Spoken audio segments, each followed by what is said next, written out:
Stina Verës rrit numrin e aksidenteve në vend, por fatkeqësisht përveç shkaqeve që janë të njohura nga të gjithë në Shkodër, po ndikon drejt për drejt edhe pushteti vendor me papërgjegjshmërinë e tij. Pothuajse pjesën më të madhe të akseve kryesore, ndër më të frekuentuara për javësh qëndrojnë të hapura gropat në mes të rrugës, të cilat pasi janë kryer punimet në rrjetin nëntoksor, vetëm janë mbushur me çakull.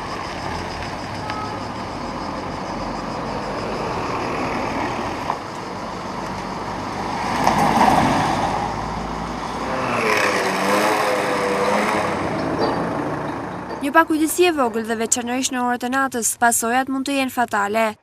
Në një periudhë të tillë, kur fluksi i lëvizjes së automjeteve është rritur dhe për pasojë dhe aksidentet automobilistike, Bashkia e Shkodrës po kthehet në shkaktarët kryesorë të tyre.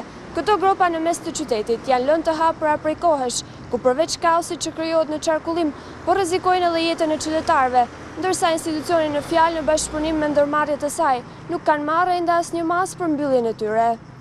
Ndërmarrjet të cilat kanë ndërhyrë për të punuar në rrjetin nëntoksor në një situatë normale do duheshin që pas kryerjes së punimeve të kthenin sërish në gjendjen e mëparshme. Pra janë mjaftuar vetëm me hedhjen e zhavorit duke bërë që situata të përkeqësohet edhe më shumë. Drejtuesit e automjeteve ose janë detyruar të kalojnë sipër tyre duke dëmtuar mjetet ose të përballen me rrezikun për aksidente duke devijuar rrugën. Kjo gjendje është prezente në rrugën nga Teatri Migjeni drejt Kirasit, tek Isa Buletini në Rus, tek Kisha e Madhe e tjerë. Është krejtësisht jashtë logjike që Bashkia e Shkodrës po tregon neglizhencën e saj përballë këtyre situatave as pak të justifikueshme, pasi në çdo vend të botës puna e nisur për riparime nuk lihet përgjysmë duke rrezikuar qytetarët, por kthehet në gjendjen në të cilët kanë qenë më parë. Nuk është rasti i parë që Bashkia bën një syçorë një vëshurdh, por deri në momentin që kjo fundit të vendosë për mbylljen e këtyre gropave, mbetet për të shpresuar që të mos ndodhin aksidente të rënda.